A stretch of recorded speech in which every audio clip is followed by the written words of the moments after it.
Hello friends, good evening. Myself Nishit Doshi, civil registered research analyst. So let's analyze the market for tomorrow. So friends, Nifty की बात करें तो definitely आज के दिन में अच्छा खासा करेक्शन हमें देखने मिला. ऑलमोस्ट 1% का करेक्शन निफ्टी में देखने मिला. जो 20 डेज मूविंग एवरेज 26,060 का लेवल था वो जैसे ही मॉर्निंग में ब्रीच हुआ उसके बाद अच्छा खासा करेक्शन हमें डाउन साइड में निफ्टी में देखने मिला. सो अगर इंपॉर्टेंट सपोर्ट की बात करें तो अभी निफ्टी फिलहाल 50 डेज मूविंग एवरेज के आसपास ट्रेड कर रहा है, अराउंड 25,850 से लेकर 25,900 के लेवल्स तक. सो निफ्टी की बात करें तो यहाँ से हमें एक अच्छा खासा बाउंस दिखना चाहिए मार्केट में. सो मोस्टली कल सेकंड हाफ में या कल मॉर्निंग से ही हमें थोड़ी बहुत बाउंस दिखेगा. मैं वापस से स्पेसिफाई कर रहा हूँ, बाउंस दिखने के चांसेस है कल मॉर्निंग के बाद से. सो मेन जो इंपॉर्टेंट लेवल है शॉर्ट टर्म के लिए वो है 25,700 का. अगर इसके नीचे मार्केट सस्टेन करता है तो डेफिनेटली हमें हमारे जो शॉर्ट टर्म पोजीशन है या ट्रेडिंग पोजीशन है उनमें से एग्जिट कर लेना चाहिए. अगर उनमें स्टॉप लॉस हिट हुआ है तो डेफिनेटली एग्जिट कर देना चाहिए एंड फ्रेश लॉन्ग पोजीशन फिर अवॉइड कर देनी चाहिए. अगर निफ्टी 25,700 के नीचे सस्टेन करता है तो हमें 25,500 25,200 तक के लेवल्स भी दिखने मिल सकते हैं. सो रिकवरी हमें आनी चाहिए तो यहाँ से ही आनी चाहिए. मोस्टली 25,700 से लेकर 25,900 से ही मल्टीपल टाइम्स हमें रिकवरी दिखने मिली है मार्केट में. तो वहाँ से ही निफ्टी में एक फ्रेश रिकवरी दिखने मिलनी चाहिए. सो कल के दिन में तो बाउंस एक्सपेक्टेड है. आरएसआई भी आप नीचे देख सकते हैं, सपोर्ट लेवल्स के आसपास है डेली टाइम फ्रेम पे एंड 2 वाले टाइम फ्रेम पे भी निफ्टी ओवरसोल्ड है तो एक बाउंस तो आएगा.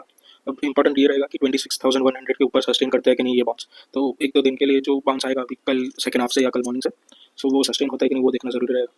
सो अभी फिलहाल के लिए लॉन्ग पोजीशंस अवॉइड ही करनी चाहिए. एक्जिस्टिंग पोजीशंस है तो थोड़ा बहुत एग्जिट कर देना चाहिए कल के बाउंस में, सो दैट थोड़ा अगर और आगे मार्केट में करेक्शन आए तो हमें पोजीशंस लोअर लेवल पे बिल्ड कर सके. बैंक निफ्टी की बात करें तो जनवरी 2026 की सीरीज में हमें अच्छी खासी रैली बैंक निफ्टी में देखने मिली थी.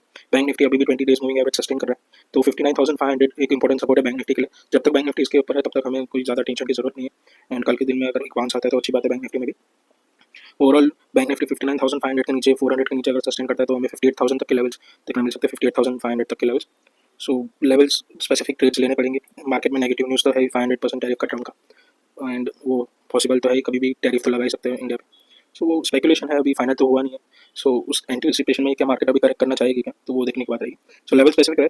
लॉन्ग साइड पोजीशंस निफ्टी में 26,100 के अबाव ही लेनी चाहिए और बैंक निफ्टी में जब तक हम 59,500 है तब तक लॉन्ग साइड के पोजीशंस ले सकते हैं. ओवरऑल स्टॉक्स में भी अच्छा खासा करेक्शन हुआ है तो एक बाउंस तो एक्सपेक्टेड है रिकवरी कल के दिन में.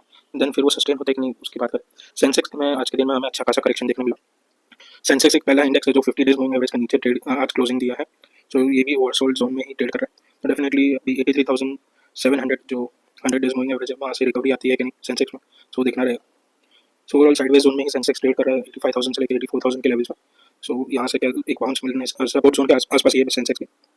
तो यहाँ से बाउंस सस्टेन होता है कि नहीं वो देखना रहेगा एक दो दिन में. स्मॉल कैप इंडेक्स की बात करें तो डेफिनेटली स्मॉल कैप इंडेक्स भी सपोर्ट लेवल्स के आसपास ही आप ये देख सकते हैं. जो ट्रेंड लाइन है वो फॉलो हो रही है, राइजिंग ट्रेंड लाइन. तो डेफिनेटली अगर इसके नीचे सस्टेन होता है तो हमें और करेक्शन डीप हो सकती है. बट कल के दिन में तो यहाँ से एक सपोर्ट लेकर थोड़ा बहुत रिकवरी का एक्सपेक्टेशन आप रख सकते हैं. So definitely small cap index एक ऐसा इंडेक्स है जो अभी भी ऑल टाइम हाई से ऑलमोस्ट 10% डाउन है. Mid cap index Nifty 500 Nifty bank Nifty सब ऑल टाइम हाई के आसपास ही ट्रेड कर रहे हैं. सो स्मॉल कैप इंडेक्स में यहाँ से और करेक्शन की उम्मीद तो बहुत कम है. यहाँ तो साइडवेज जोन में जाएगा या तो फिर थोड़ा बहुत रिकवरी ही हमें देखने मिल सकता है.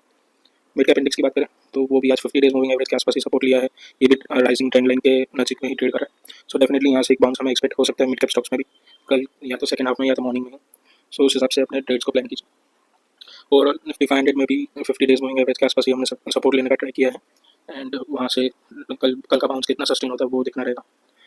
मेन जो बात है वो निफ्टी मेटल इंडेक्स की है. निफ्टी मेटल इंडेक्स आज के दिन में सबसे ज़्यादा करेक्ट हुआ था तो वो जाहिर सी बात है अच्छा खासा बड़ा भी था और बोर्ड जोन में ट्रेड कर रहा था तो वहाँ से करेक्शन हमें देखने मिला. तो कल के दिन में भी थोड़ा निफ्टी मेटल इंडेक्स और करेक्ट होने के चांसेस है. ये जो गैप है ये गैप फिल होने के चांसेस है कल के दिन में. सो फर्स्ट हाफ में हो सकता है कि करेक्शन दिखे या तो फिर ना भी दिखे. सो उस हिसाब से निफ्टी मेटल तो अभी फिलहाल अवॉइड करना चाहिए. अच्छा खासा हमें अपसाइड देखने मिला तो मेटल इंडेक्स को अवॉइड करना चाहिए. बुलिश हम ऑटो में रह सकते हैं एंड पीएसयू बैंक्स में रह सकते हैं. ये दोनों सेक्टर्स अच्छा खासा हमें अपसाइड अभी भी दिखा सकते हैं. सो ये ऑटो इंडेक्स में एक बार ओपन कर लेता हूँ. सो ऑटो इंडेक्स में देख सकते हैं हमें क्लियर कट ब्रेकआउट देखने मिला था एंड उसका रिटेस्ट भी हमें ब्रेकआउट के 20 डेज मूविंग एवरेज के आसपास आज हमें देखने मिला है. सो डेफिनेटली ऑटो इंडेक्स में अभी भी अपसाइड पॉसिबल रह सकती है. सो मार्क कीजिए पॉइंट्स को अकॉर्डिंगली ट्रेड कीजिए. एंड अगर आप मेरे फ्री व्हाट्सएप ग्रुप में ज्वाइन होना चाहते हैं तो आप मुझे मैसेज कीजिए एंड ये वीडियो को लाइक शेयर और सब्सक्राइब कीजिए, फॉलो कीजिए. Thank you for watching.